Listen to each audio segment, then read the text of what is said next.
gift na.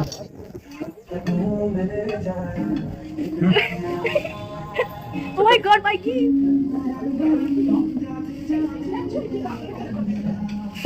আমাদের রাখি বন্ধনের পর্বের পর এবার আমাদের খাওয়ার পর্ব চলতেছে, আপনারা দেখতেই পাচ্ছেন। তো আমাদের খাওয়া দাওয়ার পর্ব শেষ হওয়ার পরে আপনাদের সাথে দেখা হচ্ছে। ততক্ষণের জন্য ভিডিওটা পুরোপুরি দেখুন।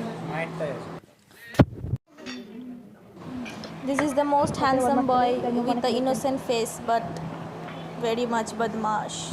তো আমাদের এখন ASMR পর্ব চলছে, চাকুম চুকুম চাকুম চুকুম। তো এটাই রইলাম আমি। Finally we wasted our time. Not wasted. কি করছিস তো?